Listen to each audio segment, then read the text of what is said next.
Buongiorno a tutti, siamo a Soleschiano. Oggi faremo un percorso naturalistico rurale e vedrete che bello che è.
Allora, eccoci nella cartina per spiegarvi un attimino quello che noi abbiamo fatto.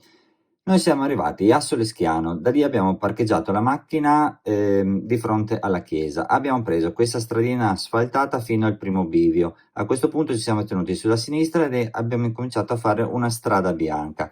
Al secondo bivio, sempre a sinistra, abbiamo incominciato invece a fare un sentiero in mezzo ai campi, fino ad arrivare al Molino Birri. Una piccola segnalazione. E questo sentierino vi porta a un osservatorio che vi farà vedere il torrente Torre da un punto privilegiato. Vi consiglio di andarci. Allora, dal Molino Birri noi abbiamo proseguito lungo la strada asfaltata, abbiamo svoltato poi a destra e poi siamo andati diritti in questa direzione fino ad arrivare alla confluenza dei due fiumi. Un'altra piccola segnalazione, questa parte qua è particolarmente erbosa, abbiamo trovato erba alta, quindi se non ve la sentite di fare, ritornate indietro. A questo punto arrivate ai casali Birri, da lì poi seguendo questa strada arrivate al Mulino Fanna e poi sarà semplicissimo perché svoltando a sinistra e di nuovo a sinistra ritornerete a Soleschiano. Con questo il video termina qui, speriamo di esservi stati d'aiuto. Se vi fa piacere iscrivetevi al nostro canale, noi cercheremo di pubblicare comunque un video a settimana. Un forte abbraccio da Cristina e Gianluca.